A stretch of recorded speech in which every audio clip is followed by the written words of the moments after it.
तो जय जगन्नाथ स्वामी की जय हो। ठीक है ना। जय जय जगन्नाथ सचिरानंदान त्रिभुवन पुरे जरा चरण वंदना। जय जय जगन्नाथ सचिरानंदान त्रिभुवन पुरे जरा चरण नीलाचल शंख चक्र गदा पद्मधार। नीलाचल शंख चक्र गदा पद्मधार। नदिया नगर दंड कमंडलुकार। नदिया नगर दंड कमंडलुकार। जय जय जगन्नाथ सचिदानंदन त्रिभुवन करे चरण वंदन। केहो बोल पूरबे रावण बदीला। केहो बोल पूरबे रावण बदीला। गोलोकेरा वैभव लीला प्रकाश करीला। गोलोकेरा वैभव लीला प्रकाश करीला। श्री राधार भाव एवे गौरवतारा। श्री राधार भाव एवे गौरवतारा। हरे कृष्ण नाम गौरा करिल प्रचार। हरे कृष्ण नाम गौरा करिल प्रचार। जय जय जगन्नाथ सचिदानंदन त्रिभुवन करे जरा चरण वंदन। वासुदेव घोष बोले करी जोड़ हाथ। वासुदेव घोष बोले करी जोड़ हाथ। जय गोरा सही कृष्णा सही जगन्नाथ। जय गोरा सही कृष्णा सही जगन्नाथ। जय जय जगन्नाथ सचिदानंदन त्रिभुवन करे जरा चरण वंदन। जय जगन्नाथ जय बलदेवा सुभद्रामा जय सुदर्शना। जय गौरानिताय गौरानिताय गौरानिताय जय गौरानिताय। जय जय प्रभुपाद प्रभुपाद प्रभुपाद प्रभुपाद। जय श्री जगन्नाथ बलदेव सुभद्रा स्वामी की जय। जय सुदर्शन जी की जय हो। जय हो गौर निताय भगवान की जय हो। जगत गुरु श्रील प्रभुपाद की जय हो। हरे कृष्णा। तो हम इन्वोकेशन प्रेयर्स करेंगे और फिर उसके बाद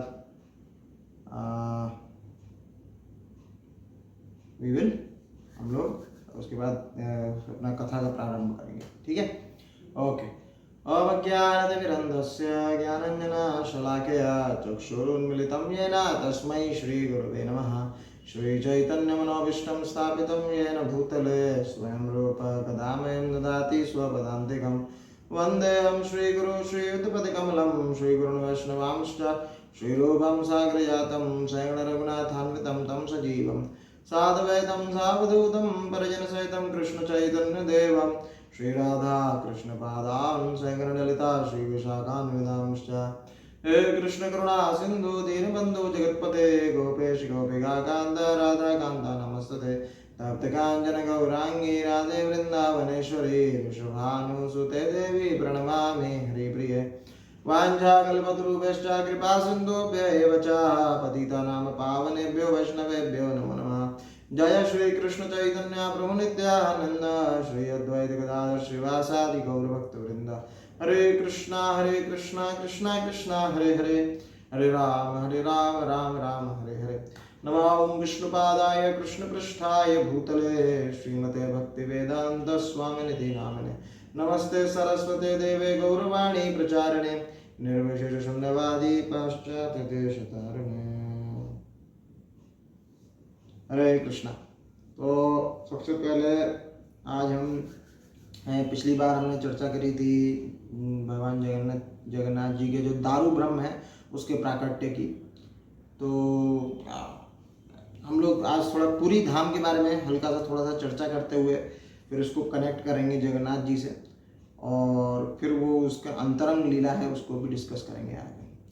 तो जनरली बाहरी रूप से लीलाएं प्रदर्शित रहती हैं, लेकिन पर लीलाओं का अंतरंग पार्ट जो प्रेमी भक्त हैं है ना, वो जरूर इसका आस्वादन करना चाहते हैं। तो जब मैं महाराज का एक किताब पढ़ रहा था तो बोलते हैं कि एक्चुअली ये जो कथा है काफ़ी गुह्य है। गुह्य मतलब ये क्या, जनरली एक जो इंटरनल रीजंस होते हैं वो पता नहीं रहते लोगों को ज़्यादा इसके। तो आज हम उसको थोड़ा डिस्कशन करने की कोशिश करेंगे। तो पुरी धाम है ना, पुरी धाम के बारे में स्कंद पुराण है ना, हमने पिछली बार भी डिस्कशन किया था। जितने भी पुराण सबसे ज़्यादा हैवी पुराण है स्कंद पुराण। इस पुराण में पुरी धाम के बारे में विशेष चर्चा है ना। और पुरी धाम अपने आप में एक ऐसा धाम है जिसको बताया जाता है कि अगर कोई पुरी धाम में आता भी है ना, तो ऐसा नहीं है कि कोई मूड बनाया और आ गया। वो उसने पुरी धाम जो पहुंचा है, पुरी धाम को पहुंचने के लिए उसने कम से कम नहीं तो अपने पिछले 100 जन्मों में बहुत ही महत्वपूर्ण यज्ञ किए हैं है ना। भगवान कृष्ण भगवद गीता में बताते हैं बहुनाम जन्मनाम अंते ज्ञानवान माम प्रपद्यते है ना, बहुत जन्म लग जाते हैं है ना मेरे पास आने के लिए। तो पुरी धाम के इसको बताते हैं इस विशेष को कि जो भी पुरी धाम जा रहा है ना, जो भी पुरी धाम को छूकर भी आ रहा है ना, हो सकता है उसको भगवान जगन्नाथ जी के दर्शन नहीं, जो पुरी धाम में पहुंच गया और छूकर भी आ गया उसको, तो हमको ऐसा मानना है उसमें कि नहीं भाई ये जो व्यक्ति है वो बड़ा विशेष व्यक्ति है ना। क्योंकि भगवान बताते हैं कि भगवान के धाम में है ना, जब तक बलराम जी की कृपा ना हो, जब तक नित्यानंद प्रभु की कृपा ना हो, तो हम धाम का दर्शन या धाम का फिजिकल उसका कांटेक्ट हम नहीं पा सकते है ना। तो एक विशेष कृपा है, हमको उसी नज़रिए से देखना चाहिए। हम लोग जनरली क्या जाते हैं, धाम में जाते हैं तो हमारी दृष्टि बड़ी भौतिक होती है ना। सबको देखते हैं, किसी को प्रेम की दृष्टि से देखते हैं, किसी को घृणा की दृष्टि से देखते हैं। तो ऐसा नहीं करना चाहिए हमको। धाम का अर्थ ये है ना, जनरली हम लोग अपने शहरों में रहते हैं, अपने अलग अलग जगह में रहते हैं, अपने घर में रहते हैं, लेकिन जब भी कोई धाम की यात्रा करने के लिए जाता है, ये किसी भी धाम की मैं बात बता रहा हूँ, धाम का मेन पर्पस ये है कि आप वहां जाके, हम लोग इसलिए जाते हैं ताकि वहां पे थोड़ा हमको भगवान से साक्षात्कार जो आसान होता है ना। भगवान क्योंकि अपने आप धाम जो है वो अपने आप में बहुत कृपालु होता है ना। तो इसलिए क्या होता है कि धाम में जाकर बेसिकली भगवान का कथा श्रवण करना, प्रसाद पाना, दर्शन करना, किसी भी दक्षिणा देना, धार्मिक कार्य करना और साधु सेवा करना, वहाँ पे जो कोई पास में जो तीर्थ जल है, तीर्थ नदी है, उसमें स्नान करना, ये सब कार्य करने का विशेष औचित्य होता है धाम में, ठीक है ना। That is the main purpose. ये कार्य करने से भगवान का जो साक्षात्कार है उसमें आसानी होती है ना, भगवान को समझने में। क्योंकि ये हमारी जो बुद्धि है ये भौतिक बुद्धि है ना। ज्यादातर हम लोग क्या करते हैं, भौतिक न्यूज या फिर भौतिक तरीके की एकेडमिक नॉलेजेस में ही पड़े रहते हैं, ठीक है ना। और ये जो स्पिरिचुअल नॉलेज है ये मेन है, स्पिरिचुअल नॉलेज है, ये एवर ब्लिसफुल है, ठीक है ना। ये आनंदमय नॉलेज है, ये भगवान से रिलेटेड नॉलेज है ना। तो उस तरीके के लिए, नॉलेज के लिए उस तरीके का वातावरण चाहिए। धाम जो है वो उस तरीके का वातावरण पूरा करता है हमारा, है ना। बेसिकली श्रील प्रभुपाद कई बार इसमें बोलते थे कि जब भी हम लोग धाम जाते हैं तो ऑब्जेक्टिव ये है कि आप धाम जाएं, धाम में जाके वहाँ पे खूब सेवा करें और कथा श्रवण करें और फिर उसके बाद वापस आके जहाँ आपके जो सेंटर है वहाँ पे सेवा करें, वहाँ पे प्रचार कार्य करें, है ना। धाम जाके फिर से अपना बैटरी रिचार्ज करें, फिर से अपना साक्षात्कार करेंगे, फिर यहाँ पर आके फिर से प्रचार कार्य में लगे, है ना। तो पर्पस ये है धाम से कि नहीं भी हमको कृपा प्राप्त करनी है, अल्टीमेटली ऑब्जेक्टिव ये है कि वो कृपा प्राप्त करके भगवान की सेवा करनी है, ये ऑब्जेक्टिव है। तो धाम हमको ये आसान करता है ना। जैसे इसमें हम देखते हैं, आप कोई भी कार्य, कोई भी पुण्यात्मक कार्य अगर अपने जहाँ पर जो नॉर्मल जो घर है, जो नॉर्मल जो आपका जो सिटी है, क्षेत्र है, उसमें करेंगे, और एक है जो पुण्य कार्य धाम में करेंगे, तो आपको उसका 1000 गुना मिलेगा, ठीक है ना। अगर जो काम धाम में करेंगे उसका 1000 10,000 टाइम्स आपको मिलेगा, है ना, उसका फल। और सेम बात लागू होती है उस पाप कार्यों पे भी। जो पाप कार्य है, कोई अगर पाप कार्य आप यहाँ करते हैं, कोई ऐसे धाम में करते हैं जो कि नॉर्मल एक शहर है, और वही पाप कार्य अगर आप धाम में जाके करेंगे, तो धाम में जाके करने से वो पाप कार्य का भी फल 1000 टाइम्स मैग्नीफाइड होकर मिल जाता है ना। लेकिन पर यहां पर एक परंतु है, पूरी धाम में, क्योंकि वो बहुत औदार्य धाम है, पूरी धाम, है ना, जगन्नाथ जी का, जगन्नाथ जी कृपा के लिए जाने जाते हैं, पतित पावन नाम है भगवान जगन्नाथ जी का। ये जो मैंने लास्ट वाली बात बताई, पाप कार्य वाली बात, जगन्नाथपुरी में जो पूरी धाम है, वहां पे यमराज जी का ज्यूरिसडिक्शन माना ही नहीं जाता है ना। तो और वैसे भी जगन्नाथ जी बहुत पतित पावन है, बहुत ही दयालु हैं, सभी को उद्धार करने वाले हैं भगवान। तो वहां पर बताते हैं कि वहां पर जो पाप कार्य होते हैं वो लगते ही नहीं है लगभग। तो इतना मतलब कृपालु धाम है पूरी धाम, ये विशेषता है। और धाम है वहां पे आप कुछ भी कार्य करेंगे तो 1000 टाइम्स मिलेगा, पूरी धाम में भी 1000 टाइम्स मिलेगा, ज्यादा ही मिलेगा, ठीक है। लेकिन वहां पे पाप कार्य जो भी है, पाप कार्य को वो उतना उसमें नहीं कंसिडर होते हैं, है ना। ये है भगवान की औदार्यता। इसका मतलब, इसका जो भी सुन रहे हैं, इसका मतलब ये नहीं है कि नहीं भाई वहां जाके आप ये एक्सक्यूज लेके कि नहीं भाई जो पाप कार्य यहाँ नहीं वो वहां जाके करें, तो ये इसका ऑब्जेक्टिव नहीं है। इसका ऑब्जेक्टिव बताने का ऑब्जेक्टिव ये है कि भगवान जगन्नाथ कितने कृपालु हैं, है ना। हम लोग कई बार होता है कि किसी भी कथा का कुछ है ना, क्योंकि संकीर्ण बुद्धि है, तो किसी भी कथा का कुछ ना कुछ गलत ऑब्जेक्टिव लेकर उसको सोचते हैं कि नहीं भाई वो अपने मन के सेंस ग्रेटिफिकेशन कैसे पूरा करें, है ना। लेकिन पर हमको मेन ऑब्जेक्टिव से नहीं भटकना चाहिए। मेन ऑब्जेक्टिव ये है बताने का कि वो जो जगन्नाथ भगवान है, जो अगर किसी के पाप भी कार्य कर रहा है, वो उसके पाप कार्य को भी क्षमा करने के लिए तैयार है। तो ये सोचिए कि अगर वहां जाके आप पुण्य कार्य और भक्ति में डिवोशनल सर्विस करेंगे तो भगवान कितने प्रसन्न होंगे, है ना, उनका कितना ज्यादा लाभ देते होंगे, है ना। तो ये इस ऑब्जेक्टिव, इस दृष्टि से हमको इसको देखना चाहिए। और वहां पे बताते हैं कि जो वहां के जो धामवासी है ना, वहां पे बताते हैं, स्कंद पुराण में बताया गया है कि जो भगवान जगन्नाथ है और जो धामवासी हैं, उनको वो एक समान, अपने से एक समान ही समझते हैं, है ना। धामवासी मतलब जिनका पुरी में जन्म है या फिर जो पुरी में रह रहे हैं, है ना। तो जगन्नाथ भगवान उनको अपने सम जैसा ही, अपने जैसे समान ही समझते हैं, है ना। तो कभी कभार ऐसा होता है कि हम लोग कभी धाम में जाते हैं, किसी के प्रति घृणा व्यतीत करते हैं, किसी से लड़ाई कर लेते हैं वहां पे। तो ये सब चीज हमको नहीं करना चाहिए, जितना ज्यादा हो सके उसको अवॉइड करना चाहिए, है ना। इवन कभी कभार हम लोग देखते हैं कि कभी कभार पढ़ने का व्यवहार ऐसा रहता है कि काफी हमको ऐसा लगता है कि जैसे लालची भरा व्यवहार हो। ठीक है, हम जितना हो सके कोशिश करें उनको इग्नोर करें अगर इस तरीके का किसी को लगता है तो। लेकिन हाँ, हमको किसी की निंदा नहीं करनी चाहिए वहां पर, है ना। इसमें भगवान का मैं एक लीला डिस्कस करना चाहूंगा। हम लोग जानते हैं, है ना, 4 प्रमुख आचार्य हैं चारों संप्रदाय के, है ना। जैसे ब्रह्म संप्रदाय के मध्वाचार्य जो कलयुग में आए हैं ना उद्धार करने के लिए, और श्री संप्रदाय के आचार्य रामानुजाचार्य।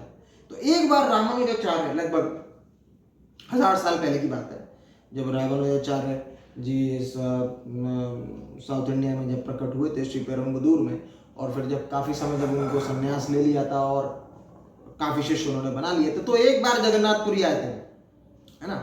और जगन्नाथपुरी आए तो वहां पे देखा, और रामानुजाचार्य का ख्याति एकदम बहुत फैला हुआ था। रामानुजाचार्य, रामानुज मतलब लक्ष्मण, वो प्रैक्टिकली लक्ष्मण है, ठीक है ना। और कलयुग में आए हैं भगवान की भक्ति का प्रचार करने के लिए।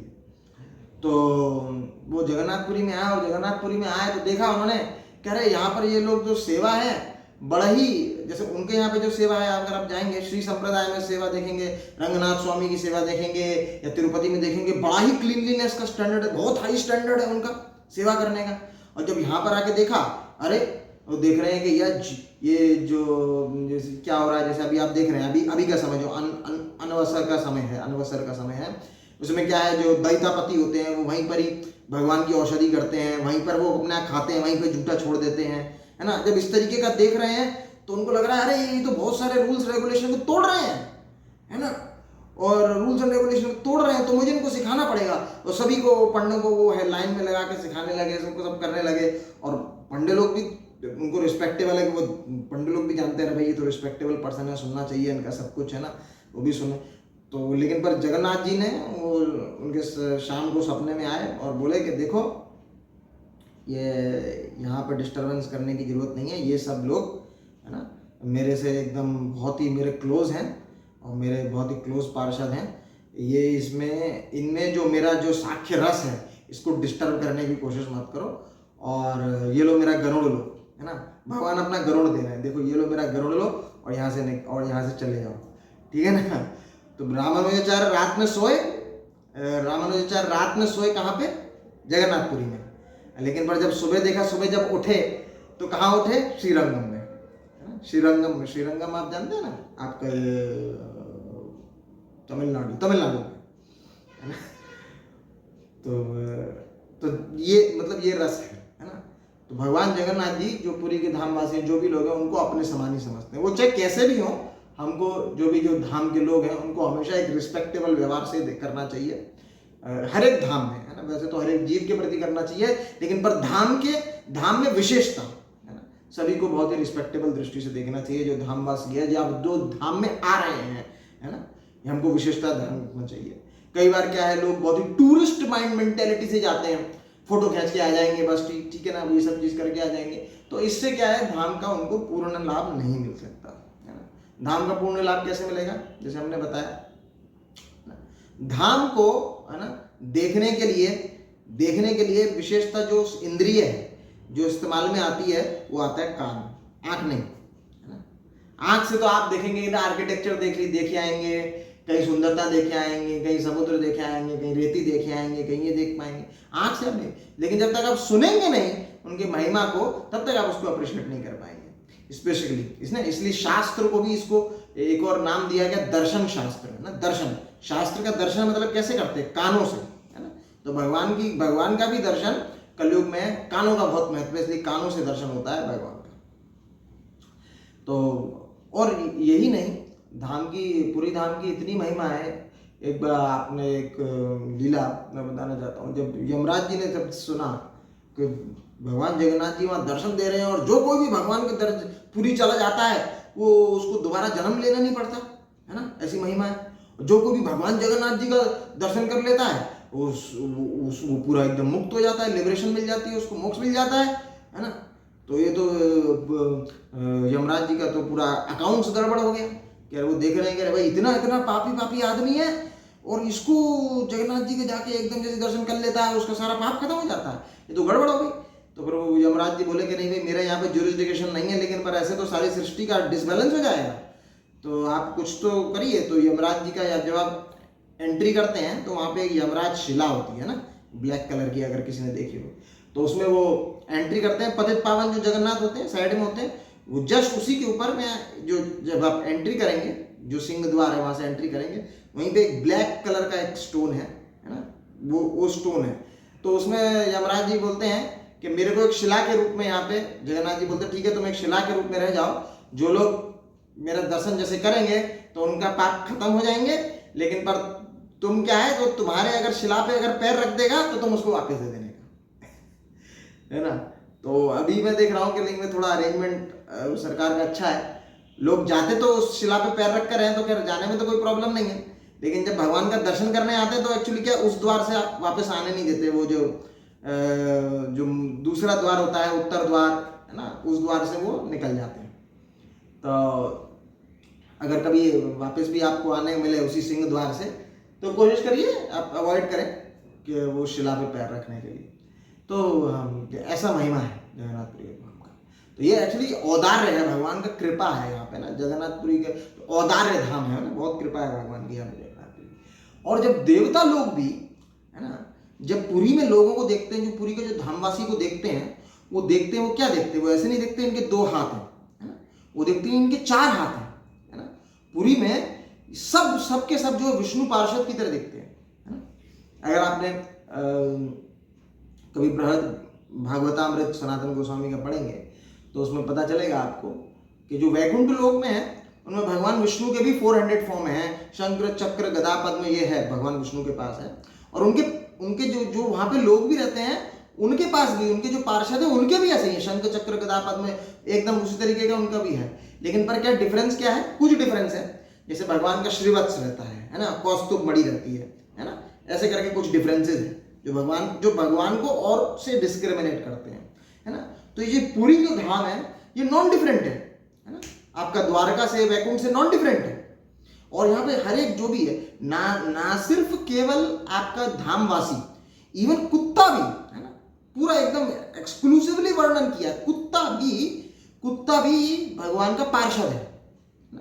तो हमने ऐसा सुन लिया, हमको ऐसा लगता है कि अच्छा चलो ठीक है, आदमी से घृणा नहीं करनी, लेकिन पर कुत्ते उत्ते या फिर कोई अगर पशु पक्षी हो उसको तो थोड़ा टहला सकते हैं, उसको तो कर सकते हैं, नहीं, ये भी भगवान के बहुत ही अंतरंग है, ठीक है ना। वृंदावन में बताते हैं कि जो भी, है ना, क्या होता है कि जो भी यहाँ पे धाम में जो भी, जैसे इवन बंदर है, पशु पक्षी हैं, है ना, इनका ये आखिरी जन्म है, और ये जैसे ही इनका जन्म खत्म हो जाएगा ये भगवत धाम चले जाएंगे, ठीक है ना। इनका आखिरी जन्म है, बस कुछ थोड़ा बहुत इनका पाप रह गया है, ये वो धाम में रहकर और धाम में करके उसके बाद भगवत धाम इनका गारंटीड है, ठीक है ना। तो ये बहुत ही विशेष लोग हैं, है ना। एक बार एक हमारे गौड़िया वैष्णव में एक संत हुए जगन्नाथ दास बाबा जी, है ना, और मायापुर में जगन्नाथपुरी में ये जैसे लीला है, मायापुर में भी, तो वो उन्होंने क्या किया, उन्होंने बोला, और उनकी बहुत एज थी, है ना, वो लगभग 140+ ईयर्स तक जिए थे, और वो एकदम सन्यासी थे, और उनका एक सर्वेंट था, है ना, बिहारी करके एक सर्वेंट था। तो उन्होंने बिहारी को बोला कि थोड़ा बहुत कुछ डोनेशन से कभी कभी पैसा आता था, तो वो क्या, वो प्रसाद फीस्ट करते थे, तो बोले फीस्ट करो, जितना भी है रसगुल्ला बनाओ, रसगुल्ला लेकर आओ और कल हम फीस्ट करेंगे। तो वो रसगुल्ला लेकर आए, तो बोले किनमें बांटेंगे, आपने तो किसी को इन्विटेशन नहीं दिया है बाबा जी। तो बोले कि ये जो धाम के जो कुत्ते हैं सबको रसगुल्ला खिलाओ, समझ रहे हो। और ऐसी एक बार एक लीला आती है ना, गौरांग लीला, श्री चैतन्य महाप्रभु की लीला। तो उसमें आता है कि एक शिवानंद सेन नाम के भक्त थे, है ना, और उन्होंने देखा, है ना, जनरली क्या होता था कि जो चतुर्मास होता था, चैतन्य महाप्रभु लगभग अपने लाइफ के 48 ईयर्स में से 18 ईयर्स जगन्नाथपुरी में ही रहे, और इस टाइम में जब ये चतुर्मास होता है, जनरली इसी टाइम में रथ यात्रा होती है और जगन्नाथ जी का ये फेस्टिवल रहता है, तो नवद्वीप से, मायापुर से, बंगाल से बहुत सारे भक्त होते थे, लगभग 200, 250, 300 भक्त ऐसे सब आते थे। और शिवानंद सेन क्या करते थे, इनकी यात्रा का ऑर्गेनाइजेशन करते थे। और शिवानंद सेन जब आते थे तो उन्होंने देखा कि इस बार उनकी संकीर्तन में कुत्ता चल रहा है ना, और शिवानंद सेन क्या विशेष, है ना, जब भी कभी नदी आता था पार करने के लिए, है ना, तो नदी पार करने के लिए आता तो नाविक मना करता था, नहीं मेरी नाव में कुत्ता नहीं चढ़ाऊंगा, तो उसको एक्स्ट्रा पैसा देके वो कुत्ता चढ़वा के उसको पार करवाते थे, है ना। और एक दिन देखा कि नहीं भाई, सबको भक्तों को, सब जो उनकी पार्टी आ रही है महाप्रभु से मिलने के लिए, सबको प्रसाद दिया। तो एक बार क्या हुआ, किसी ने उस कुत्ते को प्रसाद नहीं दिया, तो शिवानंद सेन ने उस दिन उपवास रख लिया कि नहीं, मैं ढूंढा कि नहीं भाई उसको लेकर आओ, प्रसाद दो, अगर नहीं लेकर आ पाया तो मैं उपवास रख लूँगा।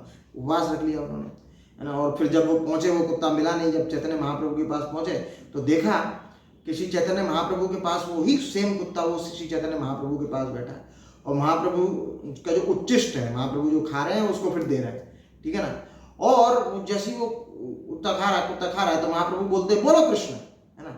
तो जब ऐसे बोल रहे बोलो कृष्ण, तो ऐसा कुत्ता भौंक नहीं रहा, है ना, वो कृष्णा कृष्णा ऐसे करके अपने 2 हाथों में ऐठा करके 2 हाथ ऐसे खड़ा करके ऐसे कृष्णा कृष्णा करके बोल रहा है। और उसी समय देखते हैं वैकुंठ के पार्षद आते हैं और कुत्ते को, है ना, भगवत धाम लेके जाते हैं, वो भगवत धाम चला जाता है। तो ये जो धाम में जो भी जीव हैं, है ना, ये इन पे विशेष कृपा है भगवान की, ये भगवान के विशेष, है ना, उनके पर्सनल निज जन हैं, उनके निज हैं, उनके बहुत निजी हैं।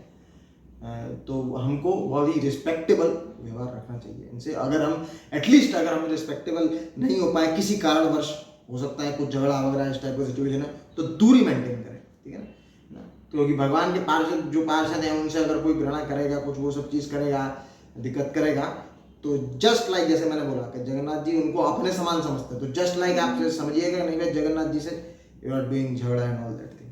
तो इसलिए बहुत ही विशेष धाम है पुरी। और हमने इसमें एक चीज, हाँ, और हमने बताया कि यहाँ पे जो इवन सनातन गोस्वामी इसमें बोलते हैं अपना बृहद भागवतामृत में, इवन जो गधा भी है, डोंकी भी है जो पुरी में है, इसके भी 4 हाथ हैं, है ना। 4 हाथ मतलब वही 4 हैंडेड फॉर्म में, और वही विष्णु फॉर्म है उसका भी, है ना, जैसे जो पार्षदों का फॉर्म होता है। तो इतना महान लीला है ना, स्कंद पुराण में बताया गया है। और इसमें एक विशेषता और एक चीज इसमें है जो बहुत ही कम लोगों को पता है, इसको 10 अवतार क्षेत्र भी बोला जाता है। 10 अवतार क्षेत्र अगर आपने कभी गए हो, नोटिस किया, या फिर कभी पंडितों से अगर आप बात करेंगे, तो जो विभिन्न जो अवतार होते हैं भगवान के, मत्स्य अवतार होते हैं, नरसिंह अवतार होते हैं, वामन अवतार होते हैं, जब इन तिथियों पे जगन्नाथपुरी में विशेष उत्सव होता है और भगवान को उस तरीके के ड्रेस में, उसी तरीके के पोशाक में उनको ड्रेसिंग करने का वो करते हैं, उस तरीके का, है ना। तो क्या, क्यों 10 और क्या मतलब, ये तो जो एक्सटर्नली कर रहे हैं, ठीक है ना, 10 अवतार क्षेत्र है, लेकिन पर इसका महत्व क्या है, जितने भी यहाँ पे बताते हैं, जितने भी जो 10 अवतार हैं, ठीक है ना, वो पहले पुरी आते हैं और फिर पुरी से फिर वो अपने अपने जो स्थान पे जहाँ पर उनको लीला करनी है वहां जाते हैं। सबसे पहले वो पुरी आएंगे और पुरी आके फिर उसके बाद वो अपने अलग लीला करने के लिए जाएंगे, जैसे वामन देव जी। तो सबसे पहले वो पुरी आएंगे, फिर पुरी के बाद वो उधर में जाएंगे महाराज बलि के पास, और फिर उनको साथ जो लीला करनी है वो करेंगे, है ना। तो ये इसका महत्व है।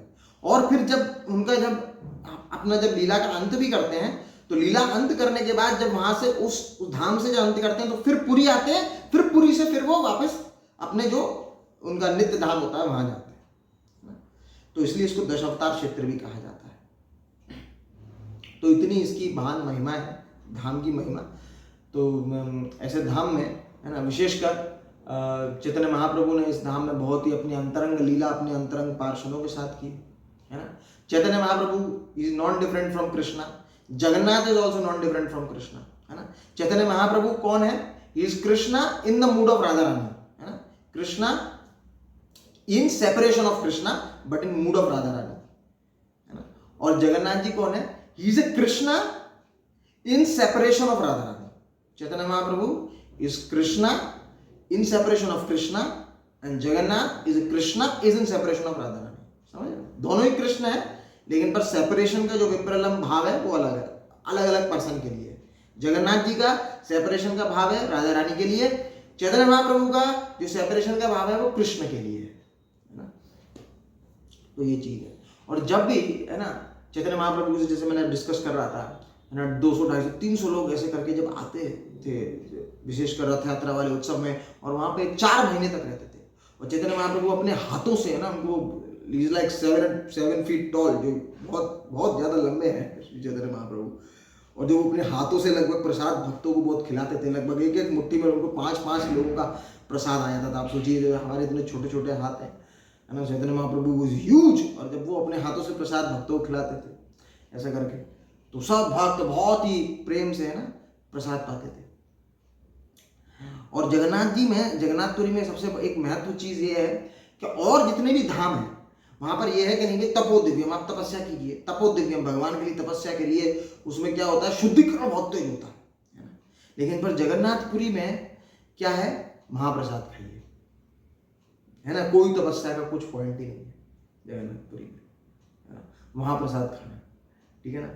बाकी और धाम में जो भी है तपस्या करे तो भी है, उसमें बहुत लाभ मिलता है, ऑब्वियसली जगन्नाथपुरी में भी मिलता है, लेकिन पर ये एक इतना औदार है, इतना दयालु धाम है, यहाँ पे तपस्या कुछ नहीं है, महाप्रसाद खाइए बस, है ना। यही इसी से भगवान की भक्ति हो जाएगी। महाप्रसाद खाते खाते ही भगवत धाम जा सकते हैं, है ना। ये इसमें बताया गया है ना। महाप्रसाद एक बार भगवान जगन्नाथ जी का खा लेते हैं, वो भगवत धाम जाएंगे, उनकी योग्यता हो जाती है उनकी भगवत धाम जाने के लिए, है ना। उसी प्रकार से हम श्री चैतन्य महाप्रभु, है ना, जब भी हम लोग कोशिश करें कि किसी भी धाम में जाएं, है ना, अक्सर आजकल का लोगों का एक सोच है कि न्यूक्लियर फैमिली सोचते हैं। न्यूक्लियर फैमिली मतलब छोटी फैमिली, और छोटी फैमिली तो अपनी बस छोटे छोटे फैमिली या फिर अपने कुछ मटेरियलिस्टिक फ्रेंड के साथ जाते हैं, वहाँ पे वो कुछ मटेरियलिस्टिक एक्टिविटी करके आ जाते हैं, है ना। तो इससे आपको धाम का संपूर्ण लाभ नहीं मिलेगा, है ना। धाम जाना चाहिए जैसे श्री चैतन्य महाप्रभु बता रहे हैं, भक्तों के संग में धाम जाना चाहिए, और भक्तों के संग में धाम जाके भगवान की डिवोशनल सर्विस करनी चाहिए वहाँ जाके, है ना। जगन्नाथपुरी में सबसे इंपॉर्टेंट चीज है कि भगवान की भक्ति आप भगवान का महाप्रसाद खा के कर सकते हैं है ना। और ऐसा किसी धाम में इतना प्रेम नहीं है ना, भगवान का महाप्रसाद खा के कर सकते हैं, है ना। जगन्नाथपुरी में ये भी है, अगर आप सो रहे हैं, है ना, सो रहे हैं, आपकी आंख बंद है, सो रहे हैं, तो भगवान सोचते हैं कि ये समाधि में है, आपको जैसे समाधि में रहने का फल मिलता है वैसा फल मिल जाता है पुरी में। अगर आप लेटे हुए हैं, है ना, सोए नहीं है, बस लेटे हुए हैं, तो भगवान यहाँ पे ऐसा आपको दंडवत प्रणाम करने का फल दे देंगे कि ऐसा लग रहा है भगवान को दंडवत प्रणाम कर रहा है। अगर आप कुछ बोल रहे हैं तो यहाँ पे भगवान सोचिए कीर्तन कर रहा है, कीर्तन का फल दे देंगे, है ना। यज्ञ की मंत्रोच्चारण कर रहा है, ऐसा फल दे देंगे भगवान, ठीक है। तो ये विशेष धाम की कृपा है। तो यहाँ पर विशेष कृपा का विशेष फल भक्तों के संग में जाकर ये उठाया जा सकता है ना। हम लोग कई बार होती है, हर एक साल लगभग हम लोग पूरी यात्रा में जाते हैं, तो आप सब लोग ज्वाइन कर सकते हैं उसमें। हमारे मंदिर के काफ़ी सारे भक्त जाते हैं, वहाँ मन प्रसाद भी होते हैं और भगवान की कथा भी होती है ना। तो इसमें जाने से संपूर्ण भगवान के धाम का संपूर्ण तरीके से लाभ हो सकता है, भगवान का साक्षात्कार हो सकता है, ये इंपॉर्टेंट चीज़ है। इसी में और बताते हैं, जब श्री चैतन्य महाप्रभु, है ना, बहुत प्रसन्न होते हैं जब हम लोग जो भी है, जब कोई भी भक्त जगन्नाथपुरी आता है ना, भगवान बहुत प्रसन्न होते हैं। क्यों? क्योंकि पुरी आने से ही वो भगवान के बहुत क्लोज हो जाता है, पुरी आने मात्र से ही वो भगवान के बहुत क्लोज हो जाता है, आएंगे उसके बहुत सारे पाप मिट जाते हैं, है ना। और स्पेशली, है ना, जो गौरांग लीला, ये चैतन्य महाप्रभु की जो लीला है, ये सुनने से, है ना, ये उन्होंने जो चैतन्य महाप्रभु ने जो लीला अपनी जो करी अभी 500 साल पहले, ये लीला सुनने से ही हम लोगों को धामवास होने का हम लोगों की योग्यता हो जाती है। ये एक महत्वपूर्ण बात है। जब हमने पिछली बार में डिस्कस किया था, महाराज इंद्रद्युम्न, है ना, महाराज इंद्रद्युम्न जो कारण बने थे दारू ब्रह्म, जगन्नाथ जी का जो दारू ब्रह्म मतलब वुडन फॉर्म का प्राकट्य के लिए जो कारण बने थे, श्री चैतन्य महाप्रभु की लीला में यही महाराज इंद्रद्युम्न महाराज प्रतापरुद्र बन के आए, है ना। आप लोग सब लोग जानते हैं कि पुरी उड़ीसा के एक राजा हैं, कलिंग क्षेत्र के एक राजा है ना, वो अभी भी लीनियज चला आ रहा है। उसी लीनियज में श्री चैतन्य महाप्रभु के समय में जो राजा थे महाराज प्रतापरुद्र, वो कोई नहीं और कोई नहीं, वो महाराज इंद्रद्युम्न थे, है ना। उनके जो भगवान जगन्नाथ जी के प्राकट्य का कारण होते, जो श्री चैतन्य महाप्रभु के समय महाराज प्रतापरुद्र बन के आए थे, है ना। इसी तरीके से जो भी और बहुत सारे लोग जो कृष्ण लीला में थे, वो गौर लीला में भगवान के पार्षद बन के आए थे। जैसे जो भगवान चैतन्य महाप्रभु के साथ हमेशा जो साथ में रहते थे स्वरूप दामोदर, है ना, वो भगवान कृष्ण की लीला में ललिता सखी, है ना। जैसे राधा कृष्ण आपने देखे होंगे, राधा कृष्ण का जो फॉर्म विग्रह होता है, साथ में कभी अगर अष्ट सखियां या फिर 2 सखियां होती हैं, तो एक सबसे पास में जो होती है ललिता, एक विशाखा, है ना। तो ललिता विशाखा सखी, है ना। उसी तरीके से जो विशाखा सखी हैं, उनको बोलते रामानंद राय को विशाखा सखी बोला गया है। तो इस तरीके के ये पार्षद है ना। जो अभी जो हमने वासुदेव घोष का जो गीत गाया है ना, जय जय जगन्नाथ सचिदानंदन, ये वासुदेव घोष ये बताते हैं प्रहलाद जी के प्रहलाद जी आए हैं, है ना। जो प्रहलाद जी जो नरसिंह जी की लीला में है, ये आए। तो अलग अलग भगवान की लीलाओं में से बहुत सारे लोग हुए जो कि श्री चैतन्य लीला में आए हैं। क्यों? क्योंकि ये भगवान की जो श्री चैतन्य महाप्रभु जो लीला करी है ना, ऐसी लीला किसी ने नहीं करी, है ना। भगवान जब आते हैं तो क्या करते हैं, विनाशाय च दुष्कृताम, है ना, परित्रणाय साधूनाम, है ना। लेकिन इसमें भगवान कोई विनाश नहीं कर रहे हैं, हमारे अंदर के कल्मशों का विनाश कर रहे हैं, और, है ना, सिर्फ प्रेम दे रहे हैं। भगवान सिर्फ प्रेम दे रहे हैं, है ना। सबको हरे कृष्ण महामंत्र दे रहे हैं, सबको हरे कृष्ण महामंत्र करने मात्र से ही उनके अंदर का कल्मश नाश हो जाएगा, है ना।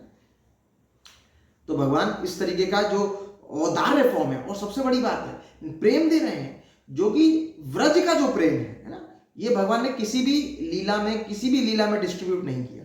जो व्रज का प्रेम है, वो व्रज का प्रेम दे रहे हैं भगवान, है ना। जितने भी हमारा जो स्पिरिचुअल वर्ल्ड है, स्पिरिचुअल वर्ल्ड में वैकुंठ लोक आते हैं, वैकुंठ लोक में भी सबसे जो ऊपर है वो गोलोक आते हैं।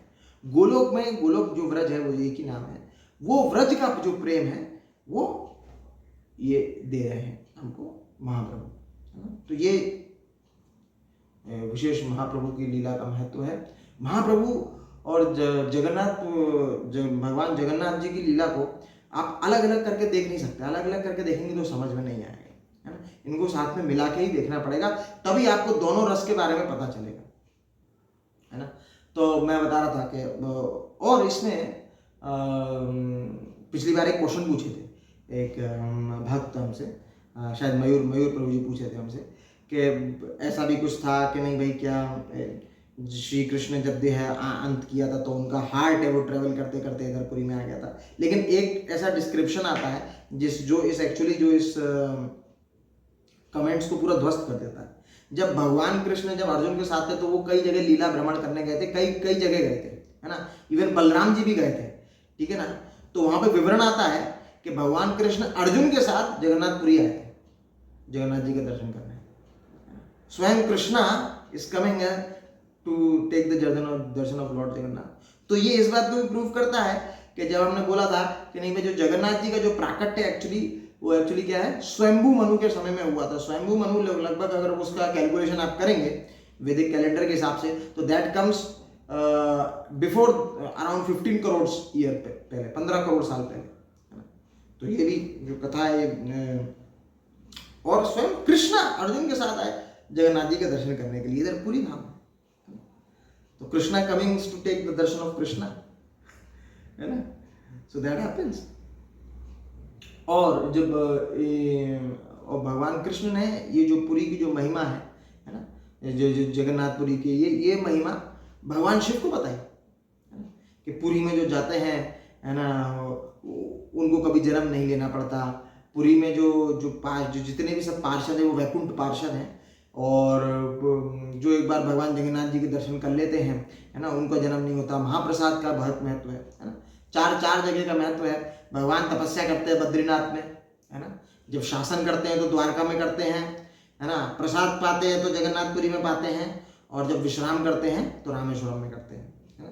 तो अलग अलग तरीके के, अभी रामेश्वरम में जाएंगे, रामेश्वरम वाले इसमें जाएंगे तो रामनाथपुरम करके एक जगह है, वहाँ पे देखेंगे दरबाशाही राम करके एक जगह, जहाँ पे भगवान एकदम ऐसे लेटे हुए हैं, है ना। तो अलग अलग जगह में अलग अलग तरीके के भगवान के उसी लीला के हिसाब से उसी तरीके के विग्रह हैं, है ना। जहाँ पे प्रसाद पाने वाले विग्रह हैं तो प्रसाद पाते हैं, है ना। अच्छा, एक और चीज़ है, जब भी हम पुरी जाते हैं, है ना, श्री चैतन्य महाप्रभु हमने देखा कि अगर आप पुरी, ये जो हमने पिछली बार डिस्कस किया था कि जब जो गरुण ध्वज है, जहाँ पे गरुण जी हैं, चैतन्य महाप्रभु कभी गरुण ध्वज के आगे गए हैं। इसका आचार्य दो तरीके से इसका वर्णन बताते हैं कि वो क्यों आगे नहीं गए। एक तो ये है कि एक्चुअली जगन्नाथ जी की आंखें बहुत बड़ी हैं, वो सब कुछ देख लेती हैं। तो एक्चुअली क्या है, आचार्य बताते हैं कि we should not try to act to see God, but we should act in such a way that God should see us, है ना। ऐसा भक्तिसिद्धांत सरस्वती ठाकुर बोलते हैं। और इवन श्री चैतन्य महाप्रभु भी कभी भी बहुत एकदम अंदर गर्भगृह में वहां पे नहीं गए पास में, ठीक है ना। वो हमेशा कोशिश उनकी है जो गरुड़ ध्वज है उसके पीछे देखते थे। तो भाव ये था, आचार्य बताते हैं इसमें भाव ऐसा है, एक्चुअली क्या जगन्नाथ जी को क्या था, वो अपने भक्त गरुड़ जी भक्त हैं, तो गरुड़ जी को तो देखेंगे, है ना।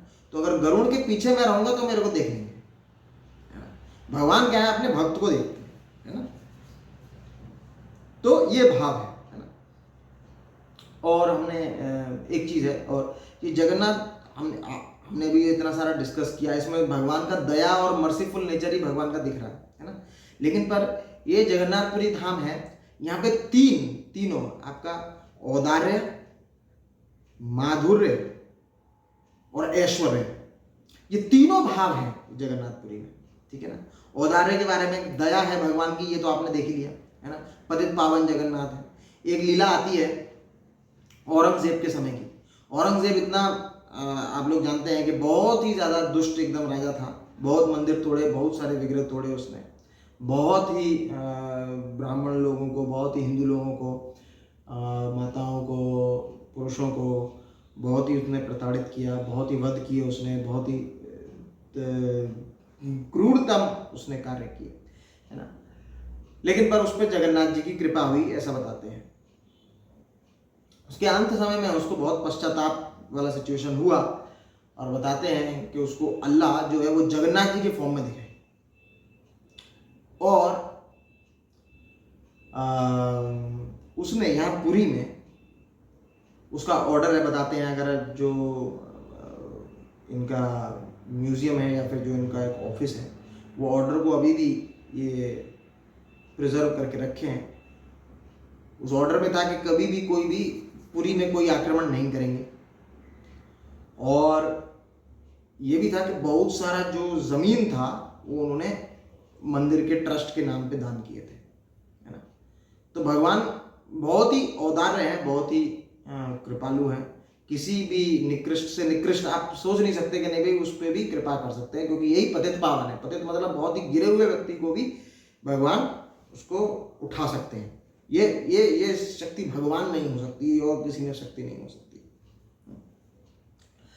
तो तीनों तरीके के औदार्य है भगवान का, है ना।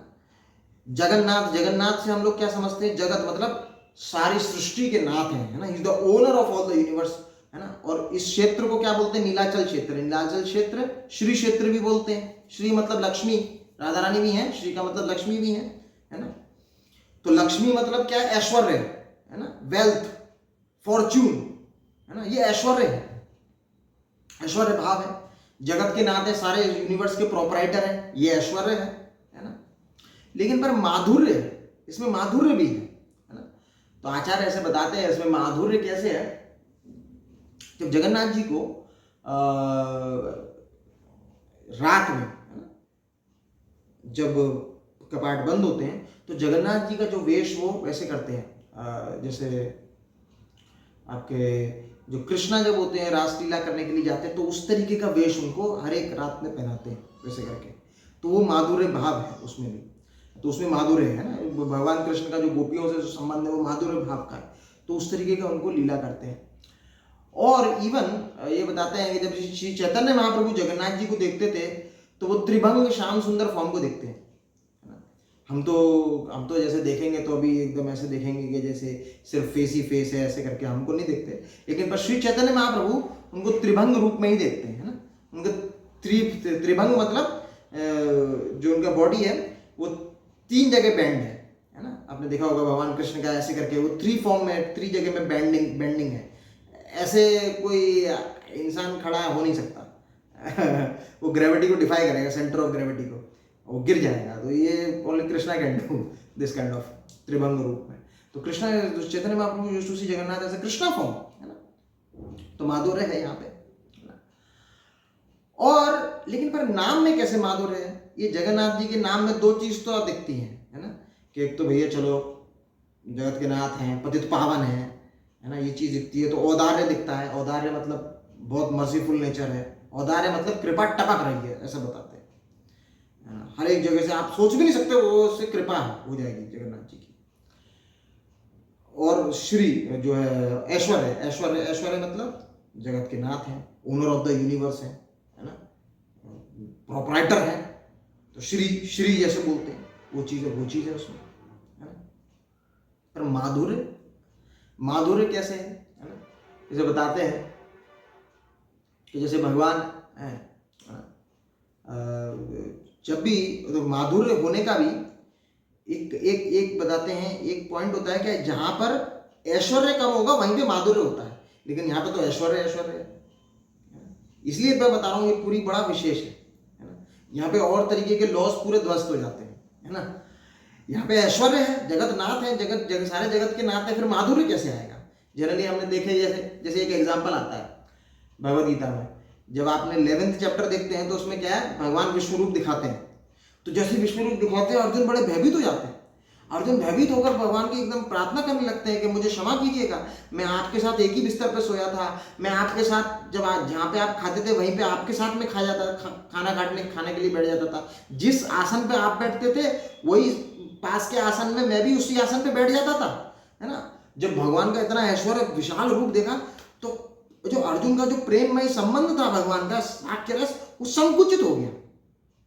जैसे ऐश्वर्य भाव ज्यादा दिखाया तो फिर वो प्रेम उतना रह नहीं गया, है ना, वो थोड़ा प्रेम में कमी हो गई, है ना।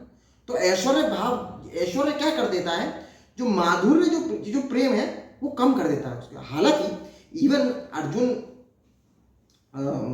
के साथ भगवान का जो साख्य भाव था वो भी विश्राम साख्य भाव नहीं था, है ना। उसमें भी ऐश्वर्य था। अब जैसे क्या, अर्जुन कभी भगवान के कंधे पे नहीं चढ़े थे, है ना। अर्जुन कभी भगवान को कुछ गाली गलौज नहीं करे थे, है ना। जैसे कि वृंदावन के जो सखा है वो कर देते थे, वो भगवान के कंधे पे चढ़े जाते थे, है ना।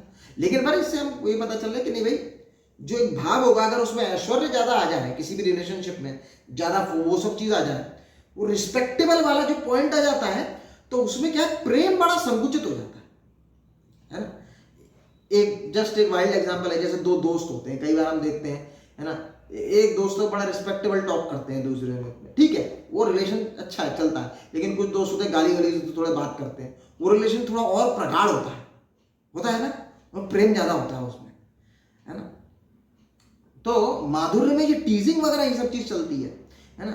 और क्या होता है, लेकिन पर क्या, ऐश्वर्य से ये संकुचित हो जाती है ना। एक और एग्जांपल आता है, अगर आप कभी भागवतम का दशम स्कंद होता है, उसमें प्रभुपाद ने कृष्णा बुक में समरी फॉर्म में पढ़ा है, बहुत अच्छा प्रभुपाद ने डिस्क्राइब किया है। तो भगवान ने एक बार रुक्मणी से, है ना, लक्ष्मी जी से उन्होंने लीला करी, है ना, उनसे दूर जाने की लीला करी, उनसे मतलब कटाक्ष किया उनसे, बस। तो कटाक्ष करे तो लक्ष्मी तो सही नहीं पाई, है ना। कटाक्ष करे मतलब वो लीला ऐसी थी कि भगवान उनको बोल रहे थे कि तुमने मेरे से क्यों शादी की, मेरे पास तो कुछ नहीं है, तुम्हारे लिए तो वो राजा ज्यादा लोग थे, मैं तो गाय वाय चराने वाला आदमी हूँ, मेरे पास कुछ नहीं है, ऐसे ऐसे करके। तो भगवान ने बहुत कटाक्ष किए, है ना।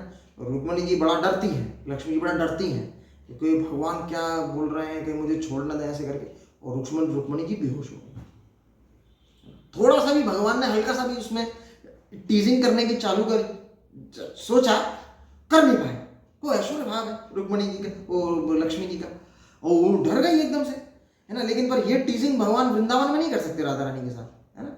राधा रानी के साथ जब श्रीमती राधा रानी मान लीला करती हैं, तो उसमें भगवान कृष्ण ही उनको चेस करते हैं पीछे पीछे, है ना। जब राधा रानी को मान आ जाता, तो ये चीज वहां नहीं, ये वार एप्लीकेबल नहीं होता। तो जगन्नाथ जी में माधुर्य वैसे बताते हैं कि ये जगन्नाथ जी जो नाम है, एक्चुअली नाम भी बताते हैं। दो तरीके के नाम होते हैं, एक मुख्य नाम होते हैं, गौड़ नाम होते हैं। मुख्य नाम मतलब जैसे राधा गोपीनाथ, हमने गोपीनाथ बात करी तो कुछ लीला स्मरण हो गई कि ये कुछ गोपियों के साथ कुछ लीला है ना। राधा माधव, है ना, भगवान राधा रानी के साथ है ना, ऐसे करके राधा मदन मोहन, है ना, भगवान, है ना, मदन मतलब क्यूपिड, सबको मोह लेते हैं। तो इस तरीके की कुछ लीला है, तो सभी का हृदय भगवान चुरा लेते हैं, इस तरीके का। तो ये सब चीज उससे स्मरण हो रहा है। और कुछ होते हैं गौड़ नाम होते हैं, ये जैसे मैंने बताया मुख्य नाम, कुछ होते हैं गौड़ नाम जैसे परमात्मा, पतित पावन, है ना, ये इस तरीके के परमेश्वर, ईश्वर, ये तरीके से गौड़ नाम मतलब सेकेंडरी नेम्स होते हैं। इनसे एक बहुत जेनरिक नेम होते हैं। तो एक तरीके से जगन्नाथ भी, है ना, ये एक तरीके का सेकेंडरी नेम मालूम प्रतीत होता है, साधारण लोगों को सेकेंडरी नेम प्रतीत होता है। लेकिन पर ये सेकेंडरी है नहीं, क्योंकि एक्चुअली क्या है, ये नाम भी गोपियों से आया है ना। इसका भी ये रहस्य अधिकतर गौड़ीय वैष्णवों को ही पता रहता है। क्या है, जब भी किसी भी संबंध में प्रेम में व्यवहार होता है ना, तो उसमें अगर टीजिंग की जाए, सरकास्टिक तरीके का बिहेवियर किए जाए, तो प्रेम और बढ़ जाता है, संकुचित नहीं होता, है ना। तो उसमें विवरण आता है कि जब एक बार भगवान द्वारका में थे, तो सूर्य ग्रहण हुआ था। तो भगवान ने वृंदावन में मैसेज भिजवाया कि चलो ठीक है, आओ, बहुत दिन हो गए नहीं मिले, कुरुक्षेत्र आओ, वहां पे ब्रह्म कुंड में स्नान करेंगे। ऐसी प्रथा होती थी, कुरुक्षेत्र वहां पे धाम में लोग जाते थे, ब्रह्म कुंड में स्नान करते थे, और सूर्य ग्रहण भी रहता था, ऐसे कुछ सब चीज करते थे। तो भगवान यहाँ से द्वारका का बहुत बड़ा अपना पार्टी लेकर गए, वहीं से वृंदावन वासी बहुत सारे लोग आ गए। वृंदावन वासी आ गए तो पूछे, भैया क्या कृष्णा तो बोले थे कि 10 दिन में आ जाओगे, थोड़े दिन में आ जाओगे, अभी तो कितने साल हो गए नहीं आए। भगवान बोले मेरा काम बस खत्म ही होने वाला है, लगभग 99% लोगों को दुष्ट लोगों को मार चुका हूँ, बस थोड़े से और बचे हैं, बस काम खत्म करके आता हूँ। तो फिर गोपियाँ को लगा कि नहीं भाई ठीक है, तो गोपियाँ अब उनको सरकास्टिक वे में एड्रेस कर रही हैं, हाँ हाँ ठीक है, अब तो आप जगत के नाथ हो गए हो, आप तो हमारे पास टाइम नहीं है, हमारे लिए टाइम नहीं है, आप तो जगत के नाथ हो, जगत का उद्धार करते हो, आप तो राजा हो गए हो, है ना, अभी किंग ऑफ द वर्ल्ड हो गए हो, आप प्रिंस हो गए, किंग है ना। पहले थे एक सिर्फ गाय चराते थे, हमसे मिलने आते थे, अब तो आप बड़े आदमी हो गए, बड़े लोग हो गए, है ना। तो उस तरीके से जब सरकास्टिक वे में एड्रेस कर रहे हैं ना, तो क्या हो रहा है, प्रेम बढ़ रहा है ना। तो एक्चुअली क्या है, आचार्य लोग बता रहे हैं, जब महाप्रभु भी एक्चुअली क्या है, जब रथ यात्रा में जब भगवान को खींचते हैं तो मणिमा करके भगवान जगन्नाथ जी को एड्रेस करते हैं। मणिमा मतलब बहुत रिस्पेक्टेबल, डियर सर, इस तरीके का बहुत रिस्पेक्टेबल पर्सन ऐसे करके। लेकिन पर एक्चुअली क्या आचार्य बताते हैं, ये एक्चुअली गाली दे रहे हैं भगवान को। एक्चुअली हमको ऐसा नहीं करना है लेकिन पर भाव बता रहे हैं कि कैसे माधुर्य है ना। तो गाली दे रहे हैं, गाली मतलब कैसे कि क्योंकि श्री चैतन्य महाप्रभु राधा रानी के भाव में है ना, Shri Chaitanya Mahaprabhu Krishna in the mood of Radha Rani. तो क्या भाव है कि भाई तुम तो जगन्नाथ हो गए हो अब तो, है ना, तो हमारे लिए टाइम नहीं है, जगत के नाथ हो, ठीक है ना। तो ऐसे उसको डियरली उस तरीके से सरकास्टिक वे में एड्रेस कर रहे हैं, ठीक है। तो इसमें तीनों रस है, हर एक किसी, जैसे वृंदावन में जाएंगे वहां माधुर्य रस है, नवद्वीप में जाएंगे औदार्य रस है, नवद्वीप में दोनों माधुर्य औदार्य है, लेकिन औदार्य ज्यादा है, ठीक है ना। जगन्नाथपुरी एक ऐसा धाम है जहां पर आपका माधुर्य, औदार्य और ऐश्वर्य तीनों रस है। दिस इज जगन्नाथ, ऐसा और कोई धाम नहीं, ठीक है। तो अब मैं थोड़ा सा जस्ट पॉइंट डिस्कस करूंगा, इंटरनल रीजन, है ना। आज हम इंटरनल रीजन और थोड़ा सा डिस्कस करेंगे 5-10 मिनट्स का। हमने देखा कि दारू ब्रह्म का प्रकट्य देखा पिछले बार। दारू ब्रह्म का प्रकट्य क्या था कि इंद्रद्युम्न महाराज ने भगवान जगन्नाथ को प्रकट किया, है ना। तो जब प्रकट किया था तो हमने डिस्कस किया था कि उनको ऐसा लगा कि ये इनकम्प्लीट है ना। और सो वहीं पे वहां पे नारद मुनि आ गए कि नहीं, वो बोले कि नहीं, ये कंप्लीट फॉर्म है भगवान का, ये भगवान का बहुत दयालु फॉर्म है, बहुत मर्सीफुल फॉर्म है ये भगवान का। तो उसकी कहाँ चर्चा आती है भाई, इस फॉर्म की। तो इस फॉर्म की चर्चा, इसकी चर्चा आती है आपके भागवत में, नॉट एग्जैक्टली श्रीमद् भागवतम, बस पुराणों में चर्चा आती है, इसमें बताते हैं और भक्त अपने इनको माध्यम से इसको बताते हैं। उसमें बताते हैं कि जब कृष्ण द्वारका में है ना, तो बहुत ही विरह महसूस करते हैं। ऐसा नहीं कृष्णा 16,000 रानियों के साथ है, 16,108 रानियों के साथ है, बस एंजॉयिंग है, वृंदावन वालों को भूल गए ना।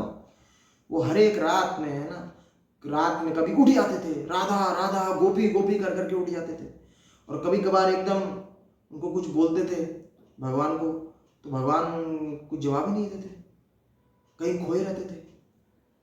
तो उनकी जितनी भी पत्नियां थी 16,100, उनको पता है कि नहीं भाई एक्चुअली क्या वृंदावन में जरूर कुछ तो ऐसा है जो भगवान को बहुत ज़्यादा मतलब बांधे रख रहा है ना, भगवान को बहुत ज़्यादा क्लोज में रख रहा है, और भगवान को बहुत ज़्यादा, क्योंकि वो विरह है तो बहुत विरह महसूस हो रहा है। तो सभी को लगा कि नहीं भाई वो जानना चाहिए हमको कि ये क्या लीला है भगवान ने वृंदावन में। जिस सब तो द्वारका में जितनी थी वो तो कभी वृंदावन की लीला के बारे में जानती नहीं कि भगवान ने कैसी मधुर लीला करी भगवान ने, और भगवान का वृंदावन के वासियों के साथ, वृंदावन के लोगों के साथ कैसा मधुर संबंध है ना, वो संबंध को कभी जानने का उनको मौका मिला नहीं। तो उन्होंने सोचा भाई कैसे पता करें, है ना, स्वयं भगवान तो बताएंगे नहीं, ये तो उसमें रहते हैं अपने एकदम विरह में, इनसे पूछो तो भगवान जैसी, और इसमें और भगवान को वृंदावन के बारे में पूछने का मतलब है और याद दिला देना, और भगवान मतलब प्रैक्टिकली और एकदम विरह की अग्नि में और जल जाते हैं, आंसू तक आ जाते हैं। ऐसे बृहद भागवतामृत में तो वर्णन है कि भगवान रो जाते हैं प्रैक्टिकली, है ना, ब्रजवासियों की याद में, है ना, गोपियों की याद में। उधर वृंदावन में भी वैसे ही हाल होता है ना। जब उद्धव गए थे, भगवान को बताए थे, उद्धव ने जब मथुरा में थे भगवान, जब कंस को मार दिया था, तो उद्धव को मैसेंजर बना के भेजा था कि जाओ जरा उनको मेरा मैसेज दो वृंदावन वासियों को, मैं कैसा हूँ और सबका बताओ, सबका कुशल मंगल लेकर आना। उद्धव वहाँ पे 3 महीने रहे, और 3 महीने में उद्धव बताते थे कि जो नंद बाबा और यशोदा माई का जो घर है, जो कृष्णा का जो घर है, वहाँ पे आंसुओं की नदियाँ बहती थी, आंसुओं की नदी बहती थी पूरी पे। तो वो रोते ही रहते थे, पूरा एकदम रोते ही रहते थे और इंतजार करते रहते थे कि नहीं भाई शायद कल आएंगे, कल आएंगे, कल आएंगे, ऐसे आएंगे, आएंगे, है ना, लेकिन आते नहीं थे। तो ऐसा हाल था उधर, ब्रजवासियों का भी वैसा हाल था। और कृष्णा भी is always in the mood, बहुत ही विरह, बहुत ही सेपरेशन महसूस करते थे कृष्णा भी। तो उनको लगा कि नहीं भाई ये जो लीला है एक बार जाननी चाहिए भगवान की क्या है, भगवान के वृंदावन के बारे में। तो वसुदेव और देवकी भी नहीं थे वहाँ पे, है ना। तो कौन था, कोई बताएगा? कौन ऐसा पर्सन था जो द्वारका में भी था और वृंदावन में भी था? ऑब्वियसली कृष्ण बलराम को छोड़ के कौन ऐसा पर्सन था जो द्वारका में भी रहा और वृंदावन में भी रहा? वो एक ही पर्सन था। कोई एनी गेसेस?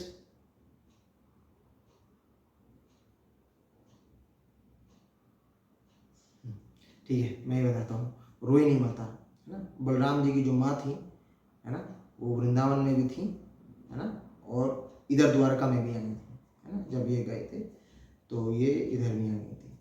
तो उनको लगा कि नहीं भाई माता रोहिणी से पूछना चाहिए। तो रोहिणी माता जी से जब बोला पूछने के लिए, तो रोहिणी माता रेडी हो गई। हाँ ठीक है, मैं बताऊंगी वृंदावन में भगवान की कैसी मधुर लीला है कृष्ण बलराम की। लेकिन पर उन दोनों को ये लीला सुनना नहीं चाहिए। अगर वो सुनेंगे तो बहुत भाव में आ जाएंगे, एकदम एकदम बहुत भाव में आ जाएंगे।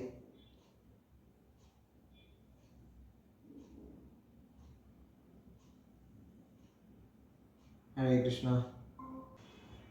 तो कृष्ण बलराम को मना करे कि तो कृष्ण बलराम को ये जो लीला, अगर ये मतलब उनको आने के लिए, है ना, वो जो कक्ष था उस कक्ष में फिर वो उन्होंने जितनी भी सारी रानियाँ थी उन सबको मतलब सबको असेंबल किया। और सुभद्रा महारानी, है ना, उनकी ड्यूटी, उनको एक ड्यूटी मिल गई, एक सेवा मिल गई कि वो गार्ड करेंगी और इंश्योर करेंगी कि नहीं भाई कृष्ण बलराम यहाँ आने से नहीं आने चाहिए। क्योंकि कृष्ण बलराम अगर आ गए और उन्होंने ये लीला सुन ली, अपनी ही लीला है तो उनकी ही लीला, अपनी ही लीला अगर सुन ली और उनको जो अपने लीला में अपने भक्तों का आदान प्रदान, है ना, ये जैसे ही उनको पता चला तो फिर उनके अंदर में प्रेम बहुत उमड़ाएगा।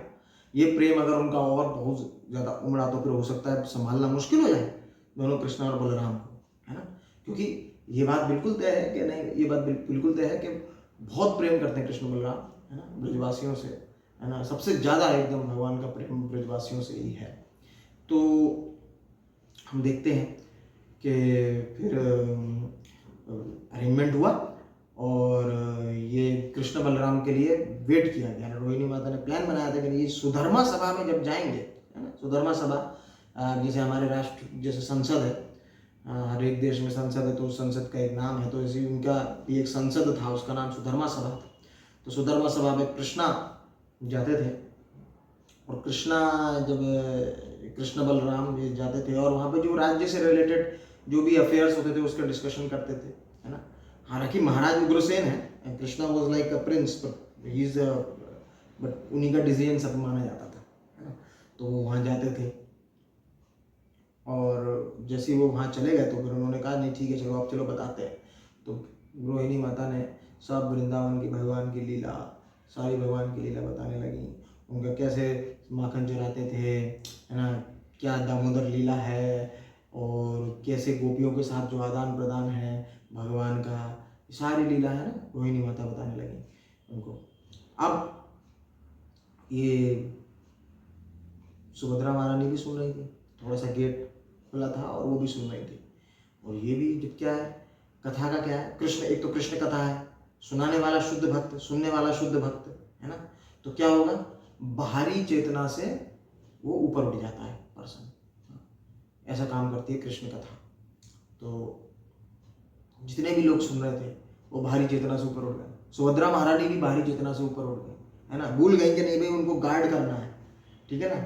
हालांकि थी वहीं पे, लेकिन पर इस अभी कॉन्शियसनेस में नहीं है कि नहीं भी कृष्ण बलराम को रोकना है, है ना, रोहिणी माता सुनाई जा रही हैं, वो कृष्ण कथा का जो अमृत है वो अपने मुख से सुनाई दे रही हैं, और ये सब लोग अपने कान से उस अमृत का पान कर रहे हैं, है ना।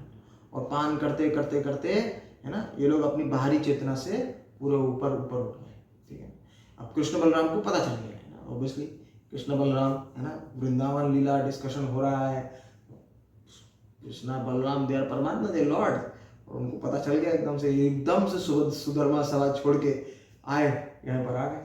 और ऐसा था सिचुएशन कि नहीं भाई यहाँ पे बीच में सुभद्रा महारानी है, इधर बलराम है, इधर कृष्णा है। इनको पता नहीं चला सुभद्रा महारानी को कि नहीं भाई मेरे आसपास में दोनों भाई आ गए हैं। और